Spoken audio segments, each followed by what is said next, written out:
Alright, now we are finding the asymptotes of different functions which are might be defined in a very complicated way. Explicit function जो कि बहुत आसानी से हम जिनका graph नहीं बना सकते हैं. Asymptotes are those lines near to which the curve values are approaching. लेकिन कर्व कभी भी उन asymptotes लाइंस को पास करके नहीं जा सकता, कट नहीं कर सकता. पॉसिबल एजम्प्टोट्स क्या क्या हैं? 3 हैं. या तो एजम्प्टोट आपके जो हैं वो वर्टिकल लाइन होगी, या एजम्प्टोट आपकी हॉरिजॉन्टल लाइन होगी, या फिर इंक्लाइंड होगी. इंक्लाइंड ऐसे भी हो सकती है, ऐसे भी हो सकती है, ऐसे भी हो सकती है, किसी भी डायरेक्शन में हो सकती है. अगर हॉरिजॉन्टल और वर्टिकल है तो उस केस में समझने के लिए है कि अगर कोई ग्राफ इस तरह से आ रहा है कि उसके क्लोज क्लोज क्लोज क्लोज जा रहा है, समथिंग लाइक दिस. अगर मैं इसको कहती हूँ कि एजम्प्टोट है तो आपको ओरिजिनल ग्राफ इस तरह से कुछ भी बन सकता है, ठीक है. लेकिन इस लाइन को पास करके नहीं जाएगा, ना इस लाइन को पास करके जाएगा. ये एजम्प्टोट्स हैं. कभी भी हमें एजम्प्टोट्स बताने होते हैं, हमारे पास 3 तरह के एजम्प्टोट्स पॉसिबल हैं.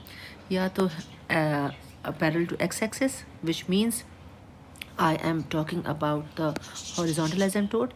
Horizontal asymptote के लिए हम ये देखते हैं कि जो भी सवाल में, क्वेश्चन में हाईएस्ट पावर ऑफ x होगी उसका कोफिशिएंट ले लेंगे. अब उस कोफिशिएंट में सिर्फ नंबर हो, वेरिएबल हो, हम ले लेते हैं. Asymptotes parallel to y axis में, यानी हम वर्टिकल की बात कर रहे हैं, हम हाईएस्ट पावर ऑफ y को कंसिडर करते हैं इक्वल्स टू 0. और इंक्लाइंड एसिम्प्टोट यानी कोई भी अगर इस या इस डायरेक्शंस में आ रहा है, इसके लिए हमें सर्टेन स्टेप्स फॉलो करने होते हैं. और वो स्टेप्स क्या हैं? स्टेप 1 ये है कि हम जो भी हमारे पास कर्व है उसमें हम we put x equals to 1 and y equals to m in the curve equation, ठीक है. जो भी आपके पास कर्व की इक्वेशन होगी उसमें हम ये डालेंगे. इसका फ़ायदा क्या होगा? इससे ये होता है कि हमारे पास उस कर्व में जितनी डिग्रीज़ हैं वो सेपरेट आउट हो जाती हैं. यानी कि हम अगर साई ऑफ एन एम कह दें, हम sigh of n minus 1 m. m क्या है? n क्या है? n is the highest degree in the equation. n minus 1 is just below that one. फिर इसी तरीके से मेरे पास उससे छोटी, और इस तरह से हमारे पास जितनी है वो सारी छोटी छोटी, उससे छोटी डिग्रीज सेपरेट हो जाती हैं. Second step is always used to find the slope of the equation of the curve. ये इसके लिए यूज़ होता है, स्लोप फाइंड आउट करने के लिए, ग्रेडियंट फाइंड आउट करने के लिए. और इसका सिंपल स्टेप ये होता है कि हम जो है, जो भी हाईएस्ट डिग्री होगी जो हमने यहाँ पे निकाली होगी, उसकी जितनी टर्म्स हैं उसको हम इक्वल्स टू 0 रख देंगे. यहाँ पे हमारे पास नंबर ऑफ़ स्लोप्स आ जाएंगे. क्योंकि कोई भी हमारे पास अगर इंक्लाइंड लाइन है, इंक्लाइंड लाइन की इक्वेशन कौन सी होती है? ऑब्वियसली स्ट्रेट लाइन की इक्वेशन होती है y equals to m x plus c. तो अगर हमें y equals to m x plus c बताना है तो इसमें हमें क्या बताना है? बेसिकली हमें m की वैल्यू बतानी है और हमें c की वैल्यू फाइंड आउट करनी है.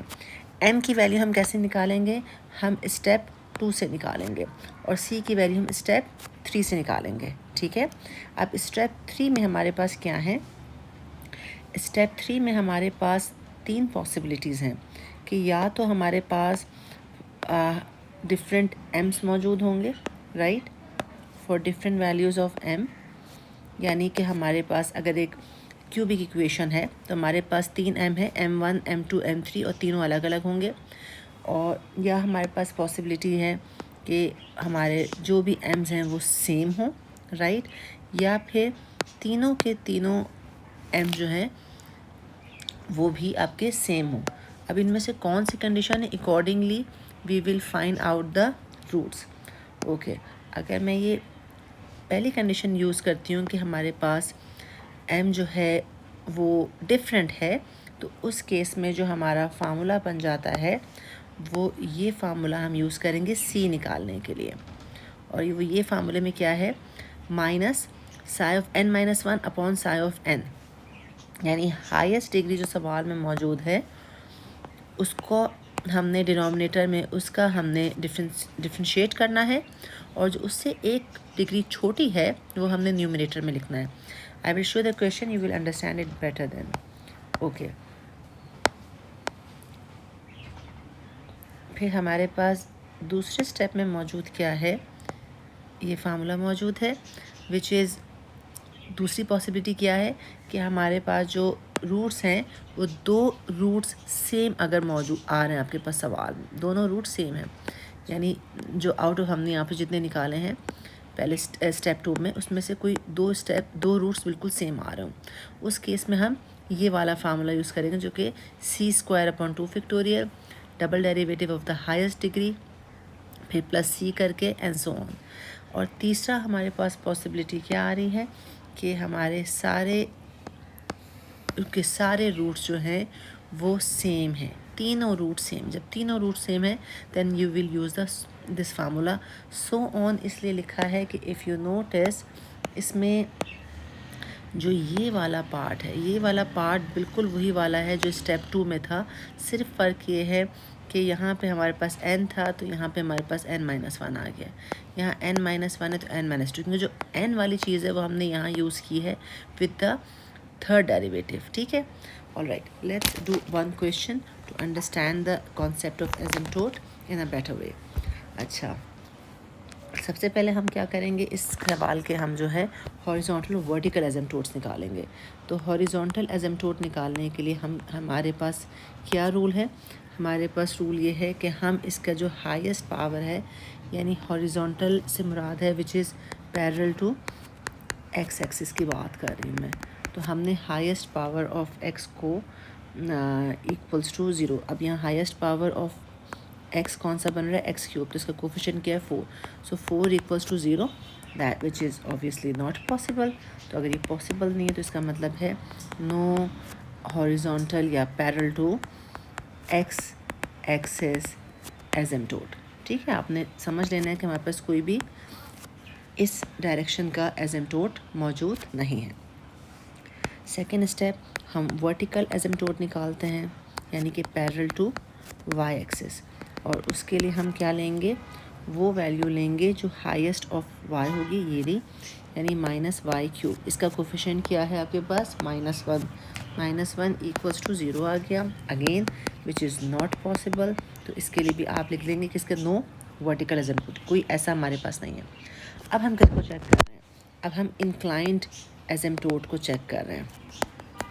इंक्लाइन एसिम्प्टोट के लिए हम जो सबसे पहला स्टेप करेंगे वो क्या स्टेप था कि हम x = 1 और y = 1 सवाल में रखेंगे और सारी डिग्रीज़ को सेपरेट आउट करेंगे। तो अब पहले हम ये डिग्रीज़ को सेपरेट आउट कर लेते हैं, फिर y1 और वो लिख लेते हैं। तो हमारे पास साई ऑफ हाईएस्ट, इसमें हमारे पास क्या आ जाएगा, हाईएस्ट पावर सवाल में क्या है 3 है, तो हमारे पास आ जाएगा साई ऑफ 3xy, इसमें हमारे पास आ जाएगा 4x³ minus 3xy² minus y³, क्योंकि xy², x की पावर 1 है, y² पावर 2 है, ये भी इस टर्म की भी पावर 3 बनी। फिर दूसरा हम 2 के साथ लेंगे, 2 में हमारे पास आ जाएगा 2x² minus xy plus y²। फिर 1 डिग्री मतलब है कि क्या इस सवाल में कोई ऐसा है जहाँ x की पावर 1 या y की पावर 1 किसी टर्म में मौजूद हो, तो ऐसा कुछ मौजूद नहीं है, तो ये 0 हो जाएगा। और then go for the size 0, इसका मतलब होता है कांस्टेंट। तो कांस्टेंट वैल्यू क्या है, इट्स -1। क्यों लिखा है मैंने -1, क्योंकि जब आप सवाल करें तो उसमें हर चीज़ इधर होनी चाहिए और इक्वल्स टू 0 के साथ सॉल्व करें। ठीक है, जब हमने ये कर लिया, अब हम क्या करेंगे, इसमें हम वैल्यूज़ डालते हैं। ठीक, हम इसी स्टेप पे डाल देते हैं सबके सामने ताकि आपके जहन में आता जाए। ये हम ये मैंने निकाला यहाँ पे साई ऑफ 3m।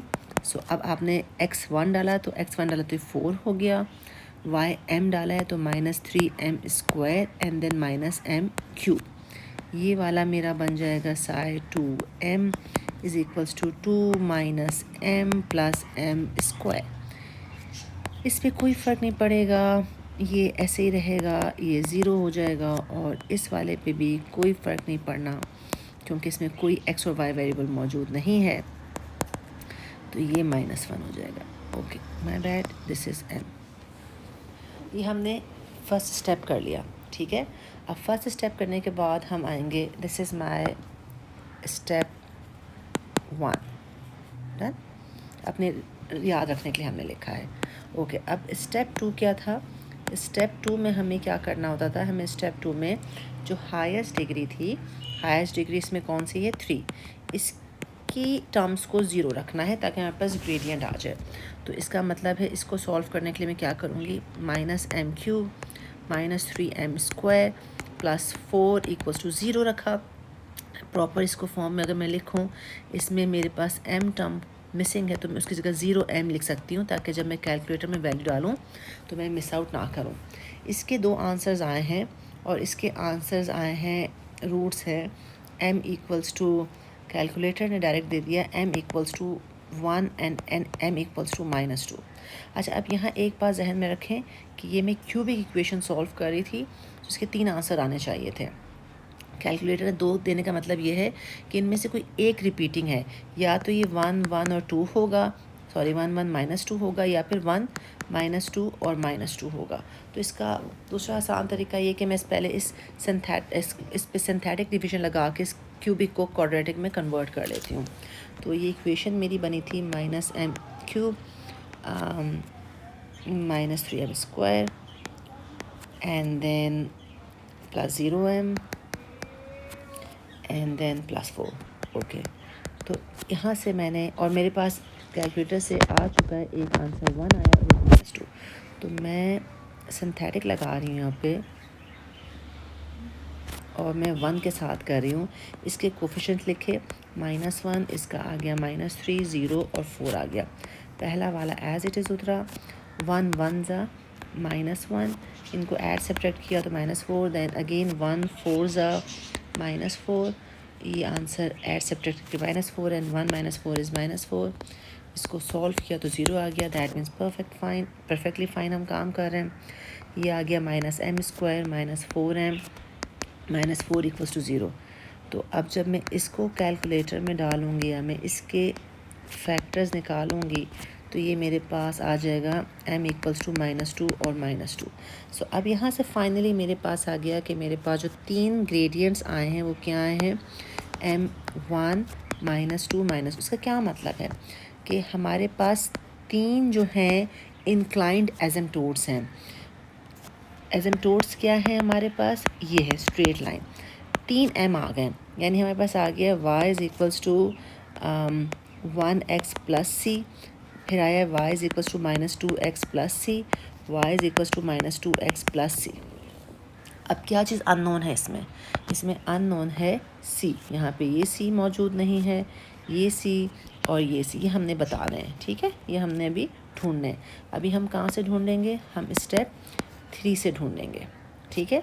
अब इम्पॉर्टेंट बात यहाँ पे ये है कि ये 2 तो हमारे आ जाएंगे सेम वाले केस में, ठीक है? ये 2 तो हैं हमारे सेम है, लेकिन ये 1 जो है वो डिफरेंट में काउंट होगा क्योंकि 1 और -2 डिफरेंट है। तो डिफरेंट के लिए हमने क्या यूज़ करना है? डिफरेंट के लिए हमने ये वाला रूल यूज़ करना है। अकॉर्डिंग टू दिस रूल, पहले मैं इस रूल को लिख लेती हूँ डिफरेंट के लिए, ठीक है? और डिफरेंट के लिए हमारे पास c क्या है? -ψ(n−1m)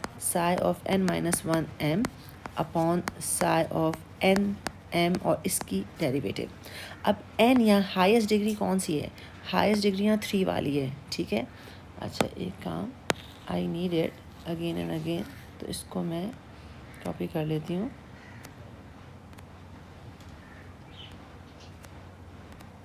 ठीक है, और इसको मैंने कर लिया पेस्ट ताकि मैं इसको यूज़ कर सकूँ। ऑलराइट, तो अब मेरे पास यहाँ पे क्या बन जाएगा? n इसमें 3 1, तो ये मेरा ψ(3) जो है वो है 4 -3m² -m³। इसका डेरिवेटिव लें आप, इसका डेरिवेटिव बन जाएगा 0 -3 2 6m -3m²। तो अब मैं वापस इसमें आऊँगी और इस जगह पे मैं c की वैल्यू रखती हूँ, c = माइनस और ऊपर 3 वाला आ जाएगा। यहाँ पे कौन सा वाला आ जाएगा? 3 वाला, नहीं 3 नहीं, सॉरी 2 वाला आ जाएगा क्योंकि 3 तो यहाँ आ रहा है, ठीक है? तो ये मेरा हो जाएगा 2 -m + m² अपॉन ये डेरिवेटिव जो मैंने लिया है -6m -3m²। अब ये सी में किसके लिए काम कर रही थी? This is for m equals to 1 के लिए काम हो रहा था, ठीक है ना। तो मैं m इक्वल्स टू 1 के लिए काम ये एक्चुअली यहाँ पर हो रहा था, यहाँ पर हो रहा था। तो अब मैं here put m equals to 1 डालें आप यहाँ पे, तो आपके पास c आ जाएगा। -2 -1 plus 1 square is 1 and then this is, गलत मैंने कॉपी कर लिया है, सॉरी, ये मेरा माइनस है, ये मेरा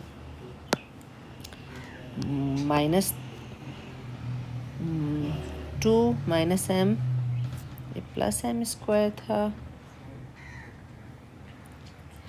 नहीं, ये इधर देखिए, मैंने इधर गलती की है। ये मैंने क्या साइन में गलती की है कि ये 2x square minus Y square था, तो ये माइनस वाई स्क्वायर, तो ये माइनस बन जाएगा, ठीक है। और मैं आगे आई तो ये भी माइनस हो जाएगा, और इस वजह से ये माइनस है, ठीक है। तो -2, ये मेरा क्या था, ये मेरा हाँ 2 माइनस m स्क्वायर और -6, अब सही हो गया, ये आ गया। और नीचे मैंने डाला जब 1, तो ये भी मेरा क्या हो गया, ये। अब ये चीज़ जो है, ये गलती से, okay, so now it is, this is 2 + 2, that's why. So +2 ये, तो अब मेरे पास c क्या आ गया, 0/-9, so it is 0. So finally I have the first asymptote is y is equals to m1 था 1x plus c is 0. So y is equals to x is my first asymptote, ठीक है। कौन सा? inclined asymptote। अब मैं आऊँगी m-2 के लिए। m-2 का मतलब है रिपीटिंग रूट। रिपीटिंग के लिए मुझे कौन सा फार्मूला यूज़ करना है? रिपीटिंग के लिए मुझे ये वाला फार्मूला यूज़ करना है, which is c²। I need to use this formula for the repeating one, right. तो इसको मैंने कॉपी कर लिया, और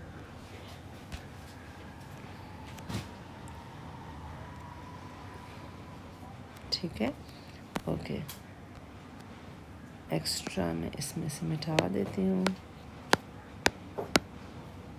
ओके, सो ये मेरे पास क्या आ गया यहाँ पे। अगर आपके पास रिपीटिंग रूट होगा तो रिपीटिंग रूट्स के लिए जो फार्मूला बनेगा वो है c²/2 factorial psi of n_m and plus c psi of dash n-1m plus psi of is equals to 0। इसी चीज़ को मैंने यहाँ उतार लिया। अब जो है m मेरा क्या था, माई m वॉज -2 और -2, ठीक है। और यहाँ से जो ये मैंने उतारा था,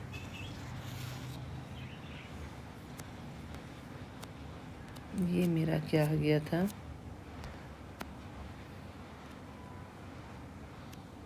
okay. So now from here I have, चलो अब यहाँ पे मैं, मेरे पास जो ये psi of n, यानी n मेरा हो जाएगा 3। हाईएस्ट डिग्री यहाँ पे कौन सी है, 3, ये 3 हो जाएगी।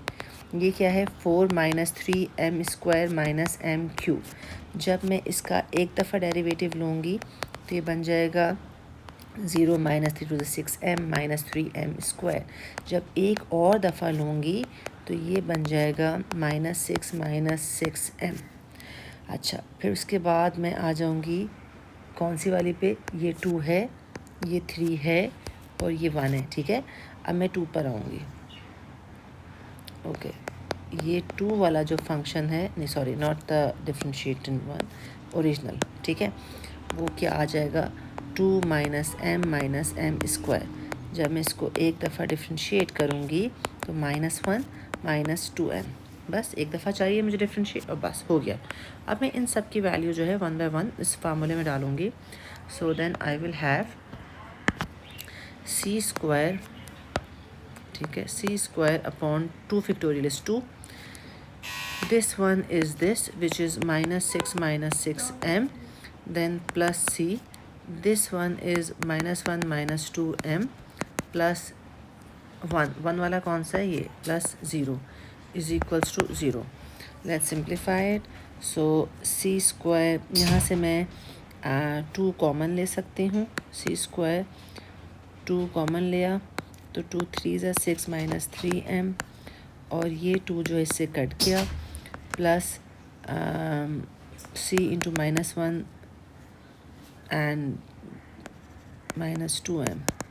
Okay, so -3c square -3 c square m minus c and then plus minus -2c m equals to 0। m मैंने क्या डालना है, m -2 डालना है, ठीक है। m -2 की वैल्यूज़ में डाली तो बन गया 3c square minus minus is plus 3 2 6c square and then minus c, और फिर यहाँ पे मैंने m -2 डाला तो minus minus is plus 2 2 4c। So I have now 3c square and ये क्या था, 6 था ना, 9। So I have 9c square and plus 3c is equals to 0, right? So यहाँ से मेरे पास आ जाएगा, अगर मैं इसको इसी पोर्शन में यहाँ पे कर लूँ तो ये आ जाएगा 3c कॉमन निकाला, so c plus 1 is equals to 0, am I right? ये इस वाले से मैंने कॉमन लिया, so I have c is equals to 0 and c is equals to -1। So अब मेरे पास यहाँ पे c इक्वल्स टू क्या आ गया, 0, और c is equals to -1। So अब मेरे पास c, जो मेरे पास 3 इंक्लाइंट एसिम्प्टोट्स आए थे इस स्टेप में, तो जब ये -2 पे यहाँ पे क्या आ गया, c 0 आ गया, यहाँ पर -1 आ गया, यही तो आए हैं मेरे पास दोनों, और इस वाले से मेरे पास ये ऑलरेडी 0 आ गया।